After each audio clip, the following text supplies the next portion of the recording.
everyone, and welcome to Victoria's Cantina and the 7th episode of the Cantina Chatter Podcast. In this episode, we shift our focus to Star Wars Rebels and the most recent episode in the series, Twin Suns. If you have not yet watched this episode, please be forewarned that there will be spoilers included here. I am pleased to welcome Brad Jost, host of the Jurassic Park Podcast, to Cantina Chatter for the first time to discuss this controversial episode of the popular Disney XD series. Hi, Brad. Welcome to the Cantina. Hey, how's it going? I'm really excited to be here. Yeah, I'm so happy that you're here. So before we begin, I have a question to ask you that I've never asked anyone before, and I'm probably never going to ask anyone again. Listeners of the Jurassic Park podcast will kind of get it, so here it goes. If you found yourself in the Mos Eisley Cantina with Greedo and Ponda Baba, aka Walrus Man, what would you do, and would you survive the encounter? Oh, wow, this is perfect.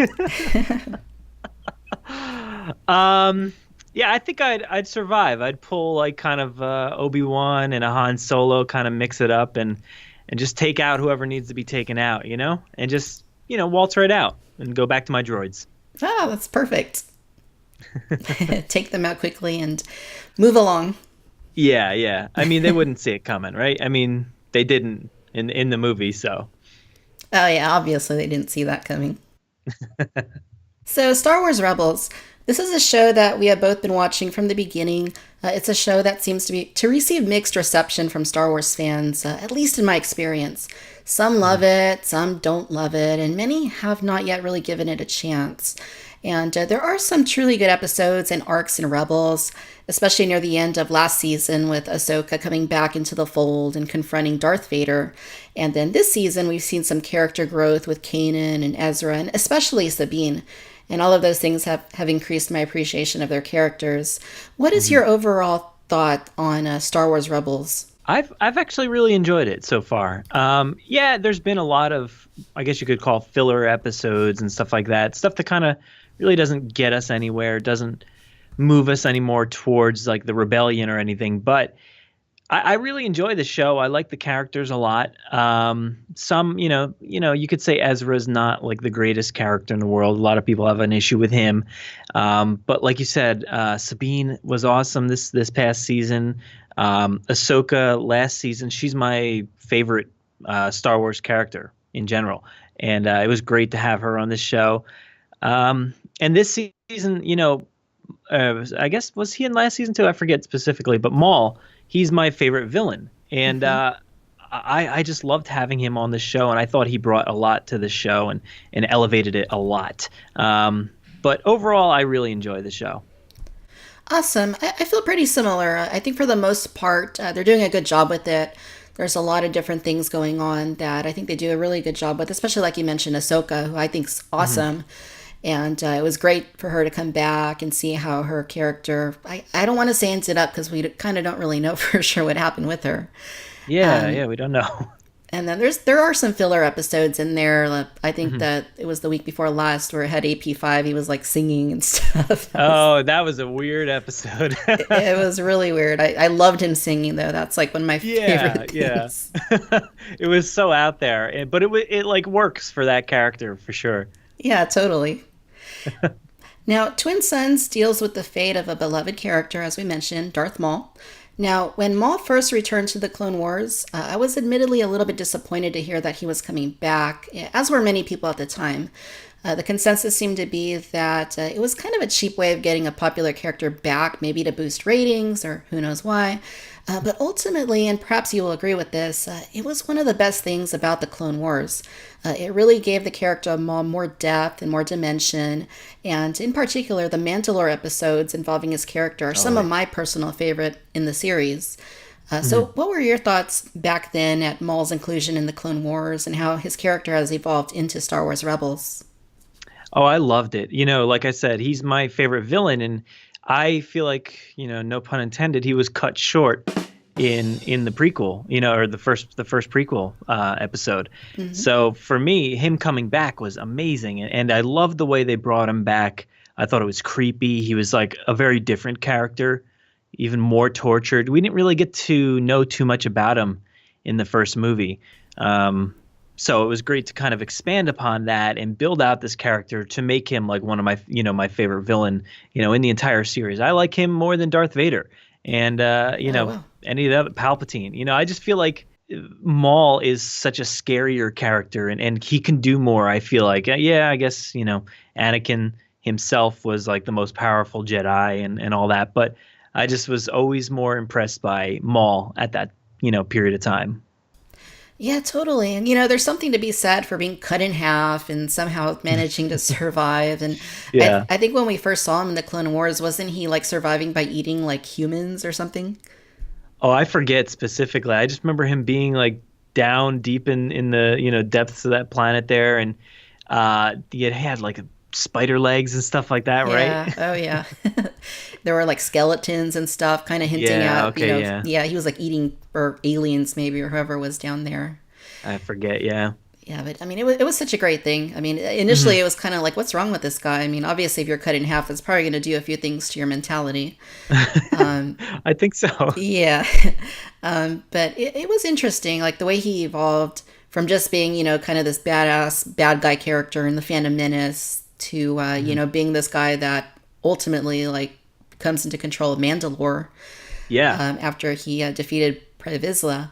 And then, obviously after that, he went and confronted Sidious with his Yeah. brother, Savage Press, which was pretty interesting. Oh, that was amazing. That entire fight sequence was so cool. So cool. It was a little sad for his brother, but Yeah, yeah, it didn't really work out in the end for him. yeah, so somehow or another, I guess that Maul stuck around. And as I understand it, and I haven't read them yet, there's a line of comics that came out after the Clone Wars ended that kind of detail like what happened after that with Maul. Yeah, I remember he was imprisoned at one point and broke out. I think what's his name? That Mandalorian guy from Rebels this season. Oh, I'm blanking on his name. Anyway, I think he helped along the ways, and then yeah, I don't know. It was a very short series and not too memorable, but it was supposed to be like an extended like arc in the Clone Wars when it was canceled. So it was nice that they actually brought it to the comics. Yeah, definitely. That's not something you really want. It was really abrupt when the Clone Wars ended. It was kind of like, why? Yeah. Even though, like, initially I wasn't a huge fan of it, I think that when they first released something for the Clone Wars, it was the movie back in 2008, and I went and saw it, and I was kind of like, this Yeah. isn't really my Star Wars, but it really changed and evolved, and I developed, a lot of fondness for the Clone Wars, especially, like, the last few seasons of it. Yeah, I think that brought upon a whole new age for Star Wars. And at the time, yeah, everybody was kind of like, what is this cartoon? We don't really need this. Like, let's do something else. Let's make a real movie. Let's do that. And, it may have started off very slowly and took like 3 seasons to actually become something great. But now people, if you saw recently the other day, they were going to take it off Netflix and people were like petitioning and like trying to get this show to stay on, and it stayed on. I don't really know why, but it's still on there and people are really happy about it. Yeah, that's great. And I've been meaning to go back and buy the set, but like I should have bought it about a month or two ago. I think it was like 55, 56 on Amazon. And then when I checked it last time, I think this was like a couple of weeks after that, it had skyrocketed to like $88 or something. Oh, wow. Yeah, pretty crazy. In Twin Sons, basically the premise for anyone who hasn't watched it yet and doesn't mind hearing the spoilers, Ezra Yeah, Bridger. what are you listening for? Exactly. Ezra Bridger travels to Tatooine because he senses that Obi-Wan Kenobi, who Bail Organa apparently confirms to Kanan and Hera is dead, is in danger of being discovered by Maul. Previously, Maul found through the holocrons that Obi-Wan was still alive, and this was last season. Ezra steals a ship and arrives on Tatooine and is watched over from afar by Maul. After collapsing in the desert, Obi-Wan finds him and Chopper and sets up a camp. They chat for a little bit and then Maul suddenly shows up. Obi-Wan tells Ezra to leave because it's not his fight and that essentially it's his fault that Maul is there.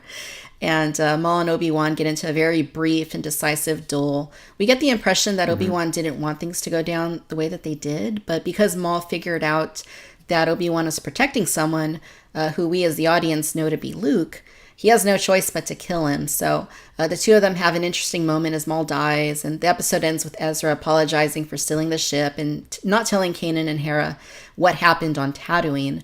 And then it cuts back to Tatooine, where we see Obi-Wan checking up to make sure that Luke is safe. We see Luke running to Emperor from a distance, way too far to see any real detail. It's basically just his shadow. And then the credits roll. Now that you've hinted that you weren't a fan of the episode, what are your thoughts at this point on this confrontation, which was advertised and hyped as being something epic, and how it ended up playing out? Yeah, I think that was my problem. Was there was so much, hype about this episode. It was going to be something big, something, really impactful, and it was, but just not in the way that I expected, at least.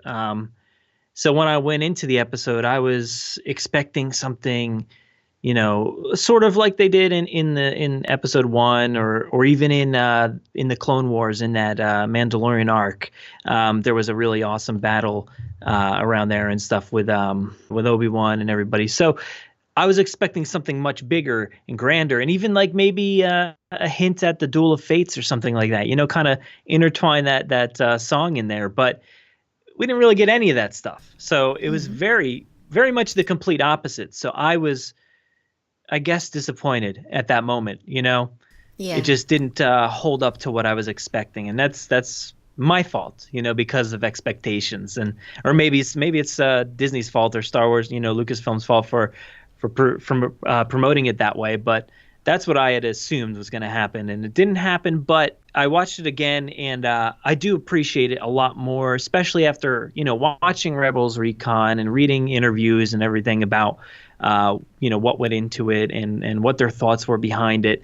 So it makes a lot more sense now. It makes it makes a whole lot more sense from Obi-Wan's perspective. He's been sitting there, contemplating everything. He's had nothing else to do on this desolate planet. And he's been training and just like kind of, fixing the Jedi way to his, the way he can beat somebody if the need be, so he can protect Luke. And, he realizes Maul's patterns and stuff like that. So he actually didn't need to do anything crazy. He just needed to basically do like 1 or 2 swipes of the lightsaber, and that was it. So it was more impactful the second time around. I still wish there was some sort of like, visual cue that he was, cut in some way, aside from the blade, coming apart, because that really doesn't hint to me that he was, hurt. So I would have liked something a little bit more. And I know there was a little bit of like smoke coming off of him, but maybe like a little gash, not anything gory or bloody or anything. Obviously, it was a lightsaber. You wouldn't really have that in general, but something, I just felt a little lacking in that position. Yeah, overall, I tend to agree. I think that it was very much hyped as being like pretty much the biggest moment of the season. And it was kind of like last season when you had the encounter between Ahsoka and Vader. I mean, it was kind of something along those lines. It was going to be a huge moment. And it was the kind of thing where, you start thinking about it. You're like, okay, well, I got to get some popcorn ready, and I got to get comfortable, and I got to watch this epic duel that's probably going to last a long time. And, I kind of have an idea of how it might play out, but I'm not certain. Yeah, I mean, I watched it the first time, and I was at that point where, the duel ended, and I kind of saw what was happening. I'm like, wait, so I rewound it like before even finishing the episode. I'm like, I got to see this again. What's going on here? And I was like, geez, he died that quickly. That's insane. And I felt an instant like rush of disappointment. But as I finished the episode, and as you mentioned, as I did go back and look at Rebels Recon and start reading all the different things about, why it ended up being this way, I definitely saw the logic in that, and I appreciated it a lot more also. And in Rebels Recon, Dave Filoni did say that he wanted to wrap up the Maul storyline by giving back Obi-Wan the victory from Phantom Menace. And I think you might agree that was probably the best course, to give Obi-Wan back that glory of having been the one that defeated Darth Maul. And he also said that it was deliberately short. That way they could represent how high the stakes became after Maul mentioned Obi-Wan's purpose on Tatooine. and that it was designed to be similar to a samurai duel where, you just have two combatants. Maybe one's really good at dueling, the other one's not quite as good, and one takes the other out pretty quickly. And the main conflict that we actually see is both of the characters preparing before the duel, and then as they play out the duels in their head, they have all these ideas of the times they fought each other in the Phantom Menace and in the Clone Wars. And apparently the brief fight is supposed to represent that Obi-Wan has grown as a character since Revenge of the Sith, while Maul is still hell-bent on revenge.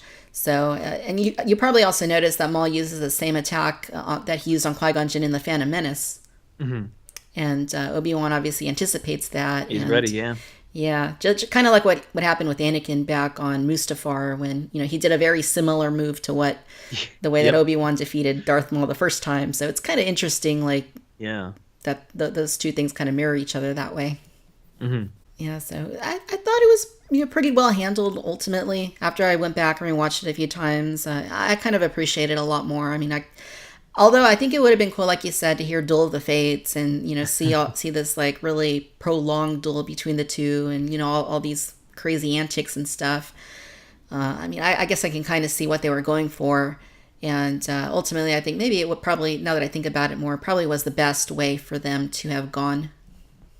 Yeah, it makes a lot of sense, like we were talking about from Obi-Wan's perspective and, everything he's been doing, focusing, on this planet by himself and just making sure that when the time's right, he can protect Luke. And this is the way it had to be. And the more I think about it and more, after watching it again, it really actually feels a lot more impactful this time around.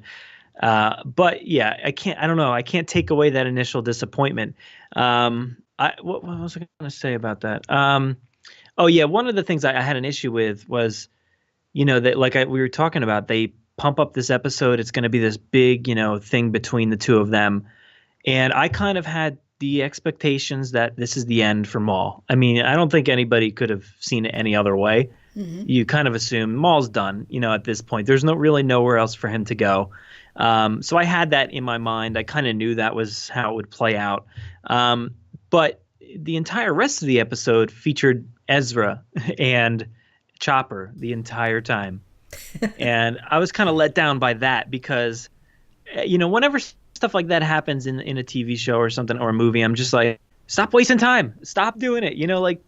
Focus on the main, through line here so we can get to the point that we all want to see. And so I felt like it was like a wasted opportunity. But, it's all about getting, to Obi-Wan to find him and all that. But so I get it. I understand why it's all there. Just maybe cut down on that time a little bit. Yeah, most certainly. And I was actually going to ask you about what your overall thoughts were on the episode. There was a lot of Ezra. There was a lot of desert. There was a lot of Chopper doing various things. And even a few sand people along the way, which I thought was kind of cool. Yeah. Yeah. But it did kind of drag at times. Obviously, it started off kind of slow after he steals the ship and goes to Tatooine. Then he's just wandering in the desert. It's kind of like, it's actually, if you think about it, it's like A New Hope when C-3PO and R2 are wandering in the desert for a really long time before anything actually happens.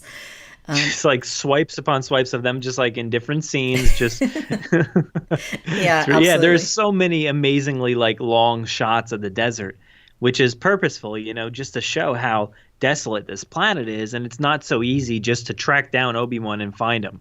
That's why they had to show all those long scenes, and it feels. I feel like it helps Tatooine in a way that we didn't get before, because all the other movies we get to see so many different populated areas and stuff like that. We get the whole slave colony, I guess, and the tons of people witnessing the pod racing and Luke's house and then the cantina and all this. So it seems like pretty popular place. But this episode really changed that and just shows you how desolate it is. Definitely. That was actually one of C-3PO's lines in A New Hope. I think he said, "What a desolate place this is." Yeah. And you really you get that feeling when you see Ezra just kind of out there, meandering through the desert, kind of like, okay, how do I find Obi-Wan? And ultimately, all he had to do was faint. Yeah, that was it. He just had to pass out next to Chopper and, he'd show up. And that was a cool introduction, though, when there's that shot, it's like a, straight on of, or from the side of Chopper and Ezra, and then Obi-Wan just walks right up. Actually, no, I think Ezra had fallen at that point, right? Because he went to go like hit Maul with his lightsaber, but it was like a vision or something. Yeah. So it was a nice introduction to Obi-Wan, just seeing like his boots walk up. That was pretty cool. Yeah, I really like that. And then when the camera pans up to Obi-Wan, it's kind of shadowy. You're not sure if it's Maul or Obi-Wan. Creepy, yeah. Yeah, obviously it was Obi-Wan. But yeah, I really like the way that they revealed his character there for the first time. And of course, then he goes to making the fire and saying, "Hey, dude, you're in the wrong place. It's basically your fault that Maul's about to show up." And yeah, poor Ezra. Yeah, I was wondering, what kind of greater meaning did he have by saying like you're in the wrong place, Ezra Bridger? Like what did he mean by that?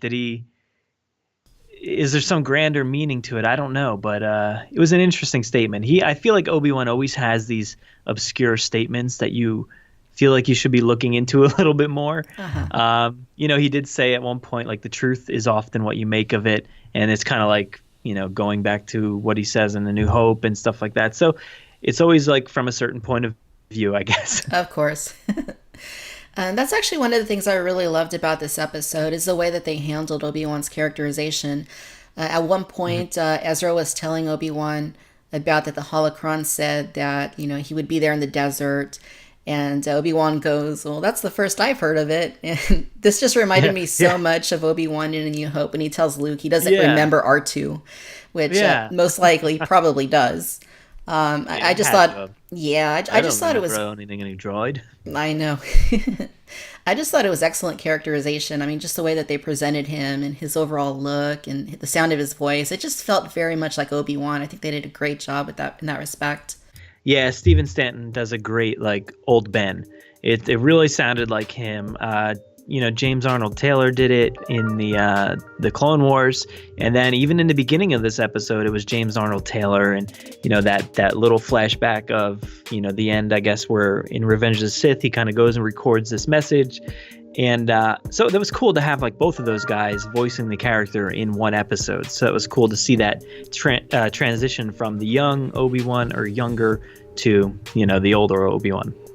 Yeah, definitely. And what I also liked about that initial part of the show was when they showed that hologram of Obi-Wan warning the Jedi to stay away, and I think that was in the very first episode of Rebels. That same hologram. Yeah. So it was interesting that they brought that back, which of course is a precursor for showing Obi-Wan in the present day in Rebels, and just kind of tying into that. I thought that was a pretty neat little thing.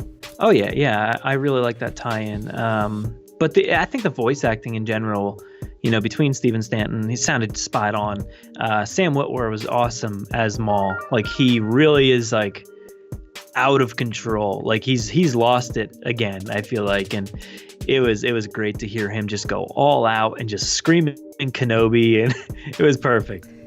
Yeah, totally. He's definitely not the same Maul that we knew in The Phantom Menace. He's come a long way. No. He's jaded. He's had a lot of defeats, not only at Obi-Wan's hands, but also at Sidious's, and things just haven't gone so well for him over time. And he's just at that point where he wants revenge. He wants to have equilibrium for all the injustices that he's perceived to have had on his end. So I think that really cool the way that Sam Witwer does Maul and voices him, and it just neat seeing him in the desert, and he's like shouting, and he's just like, you can tell that he's not really there, and I just love that. Well, he's had a sole focus since he was cut in half, is to just, I guess, rise to power and kill Obi-Wan. Like that's basically all he's wanted to do this whole time, and he's finally like he's within reach. He just can't figure it out, so he needs Ezra to come in and lead the way. But yeah, he was awesome. I loved him as Maul. That was great. Yeah, for sure. Did you ever play the Force Unleashed video games? Oh yeah. Yeah, and of course he was the main character in those games, and but you actually see him in those games, which is interesting. But yeah, those games were so awesome when they came out. I loved them so much. Yeah, I only got around to playing the first one. I never got the second one for some reason. I heard it wasn't very good, so I never got it. But the first one, I absolutely loved it. Yeah, the first one was definitely the best. I think it had the whole thing about Vader's secret apprentice. I think Hmm. was a pretty cool aspect that had never been explored at that point in time. There wasn't really anything that had looked at the period between New Hope and Revenge of the Sith. So being able to get that information about Vader having an apprentice and the way that that played out of him like dying at the end was cool. Hmm. But then, yeah, in the second one, they kind of just, it was like, oh, well, that was actually a clone. We have a bunch of these guys. Yeah. So it kind of took away from the first one a little bit. Yeah. I hope they introduce something, in between that time period again, like something, on Mustafar there. That would be awesome. Yeah, that would be awesome to go back to Mustafar, see Vader building his castle or something. Yeah, do something. I just want to see more from that time period. Yeah, and even now, like all these years later, it's still a time period that hasn't been explored a whole lot. I mean, we have a lot of stuff from the prequels, like comics and novels and stuff that's obviously set between Return of the Jedi and The Force Awakens. And most of that stuff is legends now. It's not considered canon anymore. Um, but there's still a lot of area in there, a lot of time that they could explore and build upon that story and create something new. So it'll be Yeah. exciting over time to see what happens, see how many more books they're able to pump out from that era. Maybe a live action TV show or something. Yeah, it's already almost like too much. I can't keep up with all the comics. They do cover a lot of those, areas in the comics, whether it's Darth Vader or the main Star Wars one. So, and I mean, there's going to be another Maul comic coming out. No, I think it's out. Yeah, I got the first one. That's right. um, yeah. So yeah, it's awesome. I just love that they continue to expand this universe and do it in so many different ways. I just wish they would kind of back off a little bit so I can catch up. Yeah, definitely. I mean, there's no shortage of media if you're a Star Wars fan right now, between the films coming out on a yearly basis, Rebels, all the books and comics that they keep pumping out. I mean, there's plenty out there, not to mention all the actual merchandise like the toys and Hmm. all the other stuff from all sorts of companies. So in this episode, we see Maul dying in Obi-Wan's arms, which was kind of similar to Qui-Gon dying in Obi-Wan's arms back in The Phantom Menace. Obi-Wan shows Maul some compassion, and when he asks if Obi-Wan is protecting the Chosen One, he responds that he is. Now, the audience knows that Anakin was a Chosen One from the prequels, so whether or not Obi-Wan believes it's actually Luke kind of remains to be seen. I think it's possible he was simply trying to give Maul some peace of mind by confirming his suspicion, like before he died. What are your thoughts on that? I kind of think he assumes Luke is the one at this point. I don't know. Because uh, at the end of Revenge of the Sith, he says, "You were the chosen one." Like, so I feel like he's done at that moment. He's kind of like lost his hope for Anakin. So I don't really think he's going to come back. Obi-Wan doesn't really assume he's going to come back and be good and save the day, all that. So he's probably just assuming straight up that it's Luke. Yeah, that's a really good point. He's had his history with Anakin. That didn't work out. Anakin basically broke his heart by, turning to the dark side and doing all these evil things. So, Hmm. yeah, I think I tend to agree with that line of thinking. Maybe at that point he was like, that didn't work out. It's got to be the son of Anakin that's ultimately going to do all these things, which of course happens in Return of the Jedi. But I think even now that it seems like they kind of tend to lean toward Anakin still being the chosen one. Is that your Hmm. impression? I think so. Yeah. Yeah, because It just took him a little bit longer than they expected. right, and not it. Didn't, it's kind of like what Mace says in Revenge of the Sith. He's like, or Yoda says in Revenge of the Sith. It's like a prophecy that could have been misread. Hmm. So maybe they didn't quite know. Well, first, before he, is the chosen one, he's going to turn to the dark side. He's going to Yeah, kill a bunch of children and do all these gonna evil wander for a things. little bit. Yeah, yeah. But ultimately, he redeems himself. I guess I guess at least in the eyes of the audience, I'm not sure that would Hmm. how that would fly in the galaxy. Well, I mean, if you follow like the other novels, I just finished actually reading through like Aftermath, and they're still like, you know, putting him on a pedestal, Vader. He's still up there, and there's all these like basically graffiti tags and posters and stuff of like Vader lives. It's like, so people are just like still infatuated with him and still thinks, he's bad. That's crazy.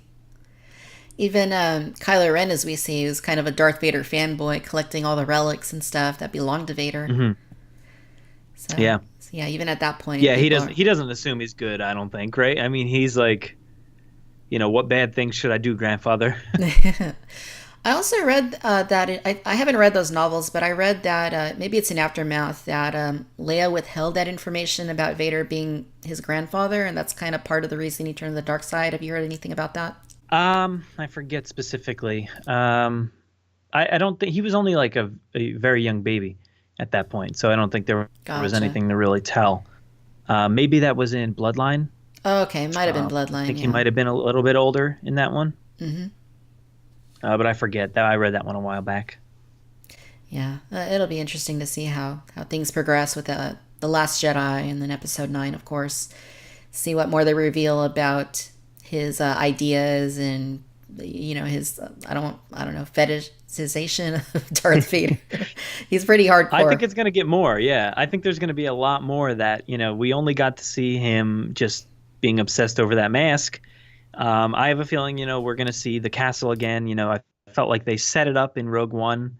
We're going to show you the castle, Vader's castle here, but you're going to see it again in the future. I feel like Episode 8 is going to be the place, whether Kylo Ren actually like set up shop in that place, I don't know, or is it just like something he just kind of raids and just pillages, or I don't know, but it'll be interesting, and I have a feeling we'll see it. Oh, I'd love it if that happened, if they go back to Mustafar and Vader's castle. And I mean, because we only glimpsed it very briefly in Rogue One, and I thought it was one of the coolest things. It was a very unexpected thing when I first saw it. I didn't expect Vader was going to have a castle on Mustafar, but I thought it was one of the cooler things about the film. And yeah, I mean, if they went back there and showed him like kind of raiding it, going through his drawers and stuff, see what he finds. That'd be pretty interesting. Gotta be something around here I could use, right? There's got to be something. It's a pretty big castle. Yeah. Well, if you all these, like, I think Aftermath, all these books and everything, they're all talking about like collecting all these items. So there's going to be some greater thing, at the end of all this, where maybe all these items are amassed, and the lightsabers there, I don't know, everything's there, I guess. But it'll be interesting to see what happens with that. Yeah, totally. So the Twin Sons title, in my view, that can also be translated as Twin Sons, like SONS. Obi-Wan and Maul are very similar in that they were sort of mirror images of each other. They're about the same age, and both of them had squared off on Naboo 30 years prior as the apprentices of two prominent Jedi Masters, one being Qui-Gon Jinn, of course, the Jedi Master, and the other one being the secret Sith Master, Darth Sidious. What are your thoughts on that idea? Wow, I haven't really thought of that before. That's actually really interesting.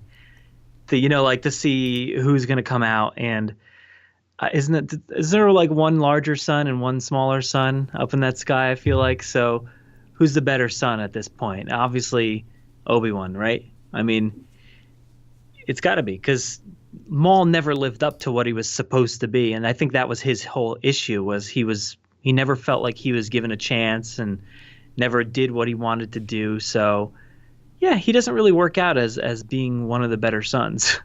Right, and I think that's something he actually mentioned in the Clone Wars. He said something like, I was destined to be like the apprentice or the successor to the greatest Sith Lord that ever lived, or something.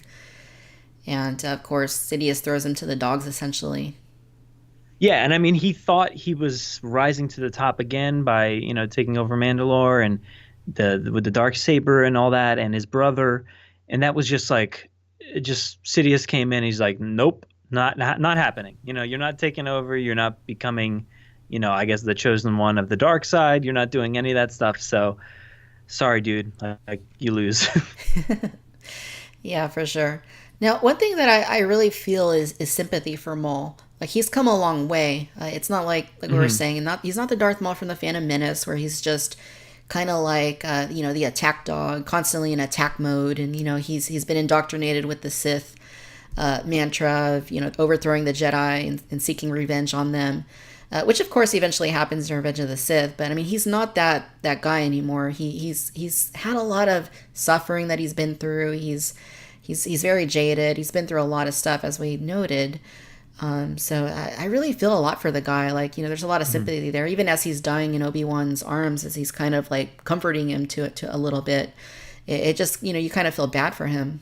Yeah, I mean, this entire run on Rebels has been a complete change for the character. He started off and you saw him as like an old man. He felt like, like he was something different. He was not as strong. He was, weak or old. I don't know, something like that. But and then at times, he's actually like mingling with the Rebels crew. So it's like interesting to see that end of it. And you do sort of feel for him. You feel like all that loss that he's had is built up. And his point in the Phantom Menace, that had to be his absolute peak, right? Before he was cut in half. Like he was the scariest. Like I said, he just was completely scary and the coolest looking villain at that point, and then cut in half, and then he had to rebuild himself and come back from being crazy, which he never really fully did, I don't think. Right. So you got to feel bad for the guy. Yeah, totally. I mean, there's a lot of evidence that, he was the whole time still kind of suffering. And Yeah. I'm not sure where I read it, but I saw somebody suggested somewhere that Obi-Wan is kind of just, ending his suffering, which is kind of true. I mean, he had just kind of at that point wanted revenge, revenge, revenge. And, it even seemed like at this point, maybe he kind of resigned himself to kind of thinking, well, I'm not going to be that great Sith Lord or that great powerful Force user that I was once going to be. But if I can do one last thing, it's kill Obi-Wan. And obviously he didn't manage to do that. No, poor guy. He couldn't get one goal. Like he just couldn't do it. Yeah. Yeah. And Darth Maul, it's interesting that you say that he's your favorite of the bad guys. I really loved his character back in when the Phantom Menace came out. I was like all about Darth Maul before I saw the movie, and then I was so disappointed that he died. And Yeah. he only had maybe like 2 lines of dialogue, I think, or something. Very, very I know, like brief. nothing. Yeah, no real development or anything. Which I guess in hindsight, the grand scope of the prequel trilogy, he is kind of a minor player in the whole thing. But before we had Attack of the Clones and Revenge of the Sith, it was just kind of like this really like, even at the time, a really hyped up character. He was going to have a double bladed lightsaber, which was unheard of at that time. And it was just going to be this really cool character. And then they kill him off. And yeah, poor Maul. Yeah. I mean, like with all the toys and marketing, like he was supposed to be the next Darth Vader, the biggest, baddest thing.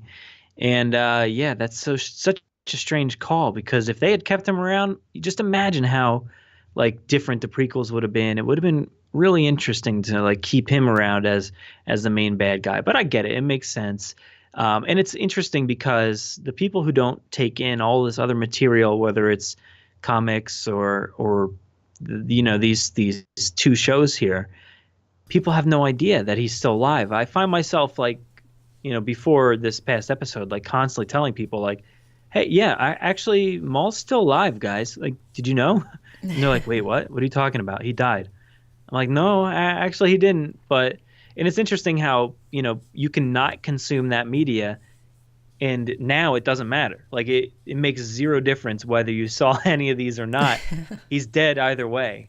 And, it's just supplemental stuff. If you feel like taking it in, it's like it'll build up the characters a little bit. But in Maul's case, it's just like, they pull the rug out from him again. And now it doesn't matter, any of this stuff. Right. Yeah. I mean, if you were only going off of the movies, which I assume the mainstream, most people are Yeah, probably most just people. watching the movies. Yeah, you would never know that he survived his encounter with Obi-Wan, that he came back and he did all these things, then Obi-Wan killed him again 30 years later. Yeah. I mean, it makes sense. Look how many people are like, part droid or, part, mechanical in some way. So Sure. him coming back doesn't really surprise me. It shouldn't really surprise anybody. But when you say that to people, like he's still alive, they're like, what are you talking about? Wait, what? He's cut in half, but nope, sorry. Now he's cut. He's just like sliced very thinly where you can't even see it. But I guess he's dead. His eyes closed, right? Yeah. He's not coming back from that slice, is he? I don't know. I don't think so. I don't think so. No. I mean, I guess they must have hit, or Obi-Wan must have hit his internal organs, maybe. Like, I mean, again, we didn't see any of this. We just kind of see the slice of the lightsaber hilt, which I guess kind of Yeah. represents that, that's what happened to Maul as well. But yeah, I'd have to assume maybe like he got Yeah. him right in the chest. Maybe like he took out his lungs or his heart. I mean, I don't know where Zabrak's heart would be located in their chest, but They have two hearts, I forget. I don't know. But it's weird. I'm not asking for it to be gory or anything, bloody, but just like some sort of visual cue that says like he's dead, like or dying, I guess at that point. But yeah, I could have done with something a little bit more. yeah. And I mean, I kind of get why they didn't want to show it. I mean, we don't usually see character deaths on Rebels, but No, other than the and it's Disney stormtroopers, XD. You yeah, know, it can't be too crazy. yeah. Other than the faceless stormtroopers, which I guess kind of makes sense because we don't really know who they are. Hmm. And it's kind of brutal sometimes too, the way they kill some of them, in my opinion. True, that's Like true. there was, I Yeah, think, in the first season, I remember particularly there was a shot of Sabine like taking out a stormtrooper, like shooting him in the head, like at point blank range. I was like, ouch. she's blowing people up constantly, and yeah, so there is at times like not gore but just violence, and Hmm. in this episode they just took a different approach, and I guess I can appreciate that. It was a beautiful looking episode, and the ending was ultimately tragic and beautiful. And I don't know how many gifs I've seen this week of like samurais taking out guys with one swoop of the sword, like so it's interesting to see like all this stuff floating around of like, yeah, that's how it was done. They trained, and they actually, which was really interesting in that scene, what you sort of pointed out before, like you can watch Obi-Wan literally picking apart Maul's every move, and you see him, he's staring at his feet as he's sort of gaining his ground a little bit, and he's waiting for him to do that one move that he knows he can just cut him in half. But it's interesting to see them like kind of face off like that and prepare. Right.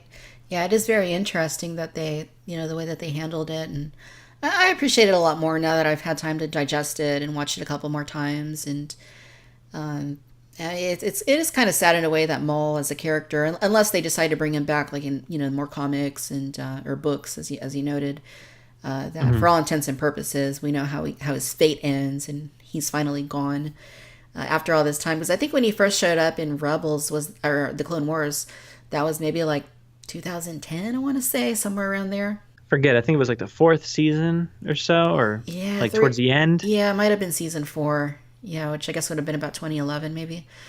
Yeah, something like, because then the Mandalorian stuff I think was like the first few episodes of the fifth season, I believe.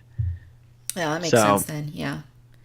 yeah, I don't So know. This story though for me didn't help build Maul's character, like specifically this episode.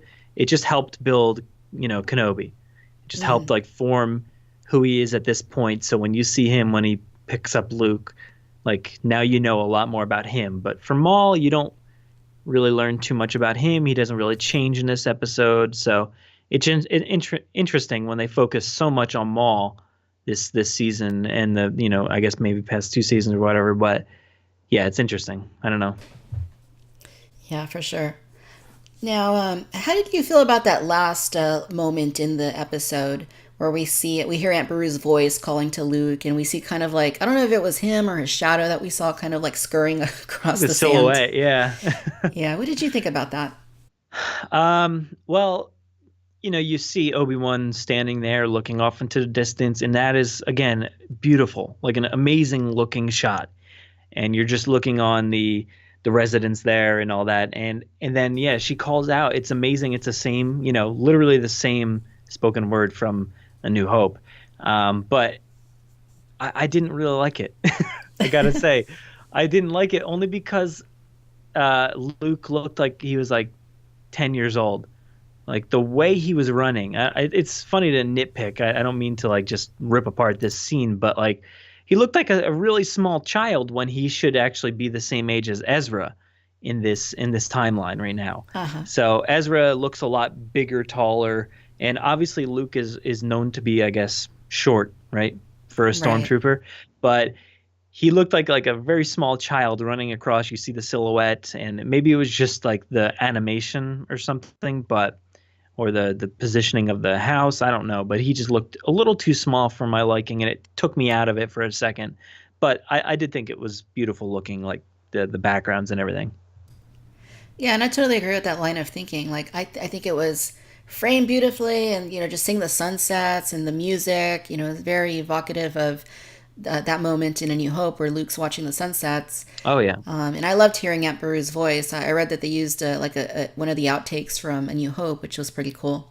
But yeah, that's the same issue that I had with it. Was Luke does look tiny, and I don't know if it's again the shadow or silhouette or what exactly, but yeah, I mean, he literally looks like a little kid, just kind of like running to his mom when she's calling him. Yeah, exactly. I'm coming in. And as you mentioned, he should be the same age as Ezra. I think they're like a day apart or something, because I think Ezra was born on the day that the Empire was formed, and presumably Luke and Leia would have been born around the same time, maybe a day or two later. And we've seen Leia already on Rebels, and she's about the same height as Ezra, so you would think Luke should be pretty similar height as well. Yeah, I feel like she seemed older, though, for some reason. Yeah, right? Yeah, she did come across as being older than Ezra, even though they should be the same age. I definitely got that vibe as well. She kind of seemed more mature. Yeah. I guess, she always is kind of more mature Sure. than everybody else, especially Luke, for sure. So Luke's like a whiny baby in the first movie, so... Right. And she's like running half the galaxy, so... Yeah, I hope that they do clarify that though, like at some point, because I mean, he did look like a little kid. I don't know if that probably wasn't their intent. I mean, I have to believe that. No, I don't think so. Yeah, it's just the way that they animated it or something, or the speed that he was running, or I don't know, the motion of it, something. But yeah, I mean, it'd be cool if they kind of said, oh, well, this was our intent behind this, or this and that. But it was a great moment in the episode, probably one of the coolest moments in the whole Rebel series. It was just kind of handled a little bit strangely. Yeah. How do you feel about them continuously bringing in all these characters? Not like they really brought in Luke or anything, but the fact that they almost can't even just have it be a Rebel storyline. It's always got to have somebody, whether it's, Leia or, Lando or even Obi-Wan or Maul. Like, they have to continuously bring in all these people. Yeah, definitely. I think it's kind of fan service, basically. I mean, it's similar to what we saw in Rogue One. It's like, do we need to see Vader? Do we need to see Leia? Do we need to see 3PO and R2 for a brief moment? Or, even like, to a different extent, Bail Organa. I mean, I loved seeing all those characters, and I'm glad they were in the movie, but I mean, did they absolutely need to be there? No. Yeah. I mean, I generally like it, though. I mean, I kind of liked when they brought Lando back, and it was neat that Billy D. Williams did the voice, but you could kind of, tell that it sounded like an old guy doing the voice. Yeah, totally. Especially when they cast, a pretty young guy to play him now. So that'll be interesting to see how that lines up. Yeah, for sure. But yeah, I generally like seeing some of these older characters. I mean, I think they handled Vader very well, and having Ahsoka in there, Maul, of course, and Obi-Wan, I think was quite great. But I mean, I don't think some of those other ones are really needed to see, like Leia maybe. But it's cool either way. We get action figures of them usually. So yeah, that is a good part of it, right? Now we can get the little silhouette Luke maybe as a toy. It's just like a little 2-inch blacked out shadow or something. Yeah, with floppy legs so he can run weird or something. It's one of those wind up toys that you wind it up and then the legs move real fast. That'd be hilarious. Oh, God. So the season finale of Rebels is this coming weekend, and it's an hour-long episode. What are you expecting to happen in this episode? Honestly, I don't know. It's I feel like it's unpredictable with whatever his name is there. I'm blanking on it at the moment. Back me up here. Admiral Thrawn? Thrawn, yeah. He's so unpredictable, and he's been letting them, get all these wins throughout the season. And letting them win, and here you'd assume he's not going to let them win, but what happens? I cannot imagine where they're going to go, because I didn't expect what they did in this episode. I thought it would be much bigger. So is it going to be big? I don't know. I mean, is it going to be smaller than I expect? Possibly, but I really don't know what's going to happen with the characters. Thrawn, I mean, he's got a book coming out, which is set before all this, I believe. So again, I don't really know what happens to him in the future. I feel like I don't know what happens with half the team, because right now we don't have Sabine, right? She's like, on the bench, I guess. I don't think she's coming back for this episode. Could we see one of the members get knocked off? It's possible, I guess, but we have to at least assume that, Hera's definitely there, Chopper's definitely there because they're in Rogue One. The Ghost is going to be fine. But yeah, as far as the rest of them, I don't know. Anybody could get knocked off, or, I feel like maybe Zeb is like expendable at this point. But yeah, what's going to happen to Lothal? I don't really know. It's kind of sort of like an expendable planet in its own way. Yeah, definitely. Now, how do you feel about the advertisements for this episode? Is that something you're avoiding? Because I know you're not too keen on like trailers and stuff like that. Yeah, I haven't really seen too much of them. I tried to stay away from them. Is that anything good? Am I missing out? Well, there is one that I saw for this most recent episode. I think I saw yesterday or maybe today. That does show a certain character coming back, so I don't want to mention it if you're kind of avoiding that. Yeah, I guess we'll stay off of that. I did see a nice image of Thrawn in like this like battle outfit, which looked kind of cool. So I'm interested to see like, what he does with that outfit on. I don't know. Did you see that picture? Yeah, I did. Or I don't know. Maybe it's in the trailers or whatever, but looks interesting. Yeah, that was in the commercial that I saw. Okay. Yeah, it looked interesting for sure. It kind of had that sort of helmet that they had on Hoth when you saw the generals invading in the AT-AT walkers. Yeah, it did. It definitely did. That's right. So yeah, I think that, I don't know, I'm kind of hoping that the grand epic fight that we're expecting in Twin Suns is being reserved for the finale, and that it is going to be a very explosive and deciding episode. At least that's what my hope is. I hope so, because I mean, all these things, these different mediums here, whether it's the books or the spin-off movies and the main, saga movies, they all culminate in these big battles. And I don't feel like Rebels should be any different, right? I mean, Rogue One, you had a giant battle. Aftermath, there's like big battles in that constantly, like space battles. And what Lost Stars has, a ton of big, like every big battle. I think that's all the book is really. So I feel like they got to do it here. They got to continue that trend and like go big.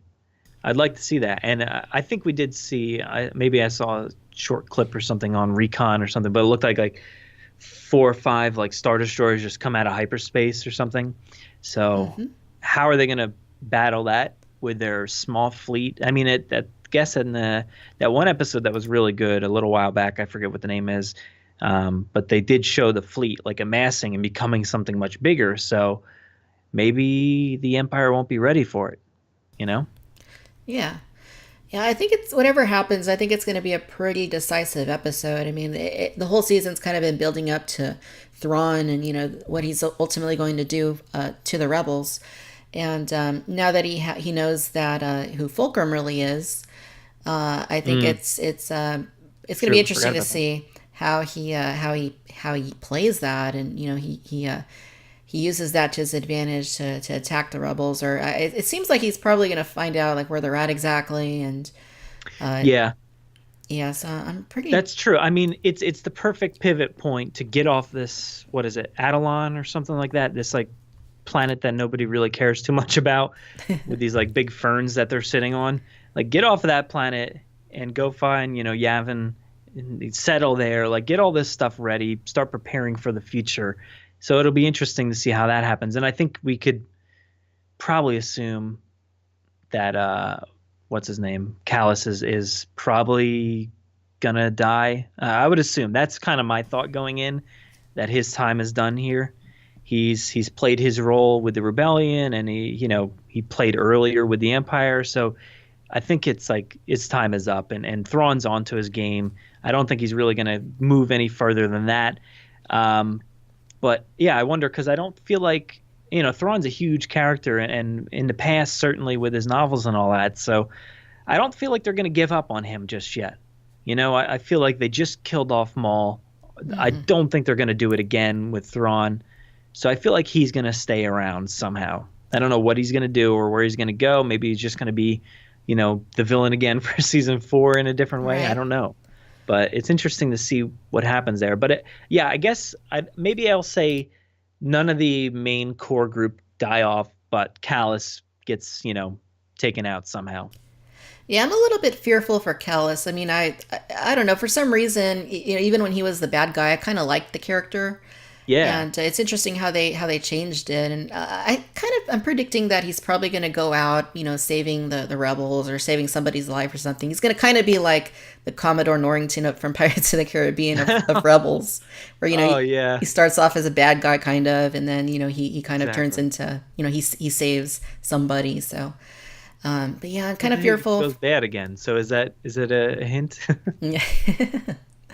Yeah, it'll be interesting how it plays out. And I don't think they're going to kill off Thrawn either. I mean, it just kind of seems like he's something new that they've introduced, and he's a very well-known expanded universe character from the past. And he's one of those characters that you can, it's kind of feasible that he would have been out there even during the original trilogy, even if we didn't actually see him. Callus would be like the only villain that's kind of stuck around, right? Yeah. I feel like he's like the only one. Pretty much. And he's not even a villain anymore. Yeah. Like everybody else kind of got killed off, like the Grand, what's his name? Grand Inquisitor. The other Inquisitors all died off. Maul. Right. There is the General, I think she's a general, the one that looks like she's from Kingdom of the Crystal Skull. Oh, yeah. What's her name? Jeez. Price. General Price, I think Price, it is. Price, I think. So she's kind of been like a low-key villain. I don't know, though. I feel like they got to continue on, maybe carry over the villain this time. Yeah. The only other one I can think of that's still around is Tarkin, but we've seen him very infrequently. Yeah. And we saw General Yularen not too long ago, or Admiral Yularen at this point. So that was... they've both played such like minor roles, so it would be interesting to see them expanded. But how many parts can Stephen Stanton play? I don't really know. He's got like what? Like he's got 3 already, right? Yeah. Tarkin. The droid, what's his name? And and Obi-Wan. Yeah. But not like any Obi-Wan. I think he's done probably, right? I don't think they're going to expand upon that. I feel like it's like a one and done. Yeah, I kind of tend to think that too. Same with that little glimpse we saw of Luke. I don't think they're going to go anywhere near that for the rest of the series. No, they shouldn't. I kind of feel like somebody kind of needs to die. I mean, well, the thing is, I know that sounds terrible, but the way that Dave Filoni explains it when he was talking about twin sons is that, there's a reason you don't see Maul in the original trilogy. Is, he had to have died before that begins. So, I mean, is it the same logic for, the rebel characters, like the main core group of characters? Do they need to be killed off too, since they weren't in the original trilogy?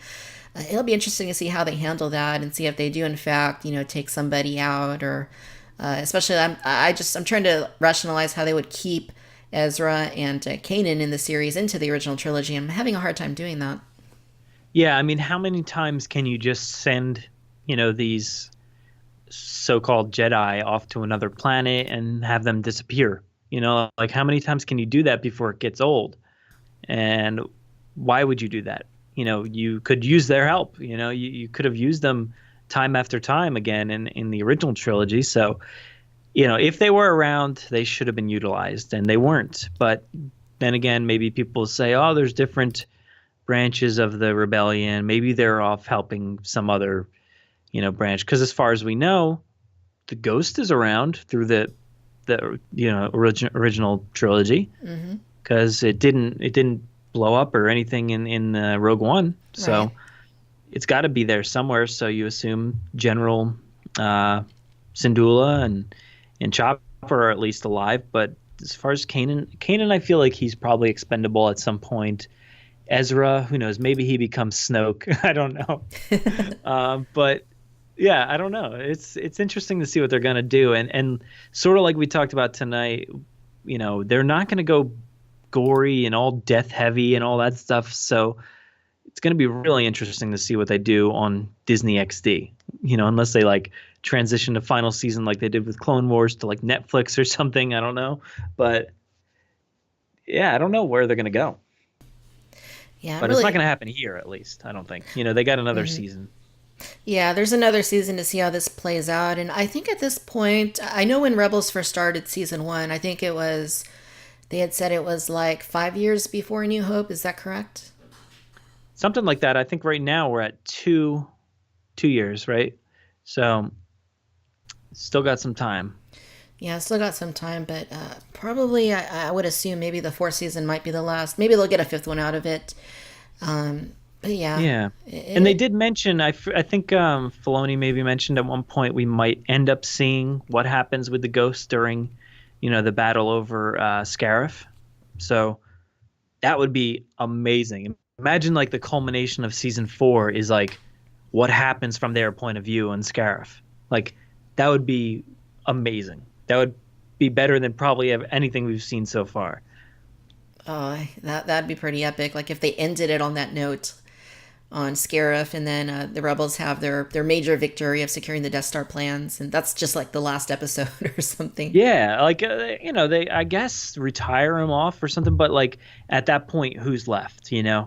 Because it's a space battle. You don't really need Kanan and Ezra, and anybody else really. It just has to be Hera and.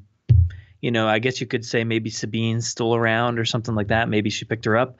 But, man, I hope that's the way they go. I really hope they do take that route and kind of follow just the Ghost's point of view from this battle. That would be so amazing.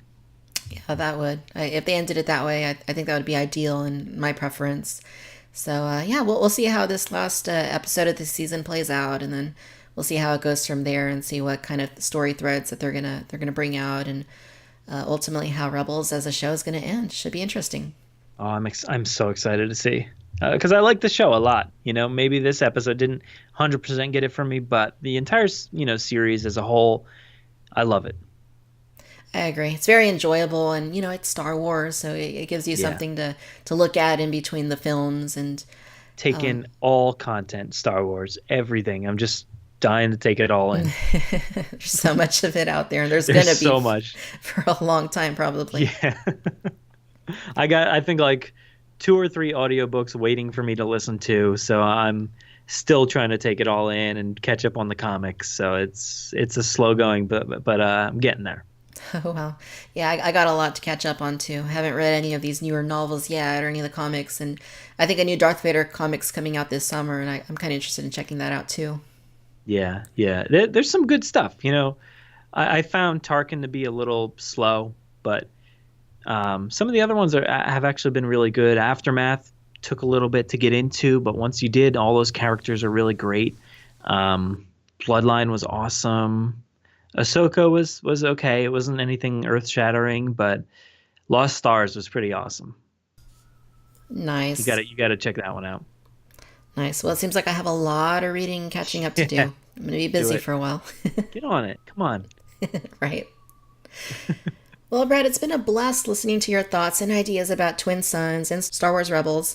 I'd like to thank you so much for taking the time to be with us today on this 7th episode of Cantina Chatter. Thank you for having me. It's been a lot of fun. I love talking Star Wars. All I get to do is talk Jurassic Park, and nobody wants to talk Star Wars with me. So thank you very much. Awesome. Well, it's great having you on. I'm glad we had you on to talk Star Wars and something different from your usual routine. Yes, I'm very thankful for that. All right, my friends. Well, that'll do it for this episode. Be sure to check Brad out on the Jurassic Park Podcast, which is available nearly every week on iTunes, Podomatic, SoundCloud, YouTube. Am I missing anything else? Google Play. Yeah, you can catch it on there. Basically anywhere you can find a podcast. Just search for the Jurassic Park Podcast. Awesome. So visit the Jurassic Park Podcast website at jurassicparkpodcast.com, as well as on Facebook, Instagram, and Twitter. Thanks again, Brad, for being on here this week. Thank you. All right, my friends, as always, I'd like to thank you for tuning in to Victoria's Cantina and the Cantina Chatter Podcast. Until next time, bye-bye.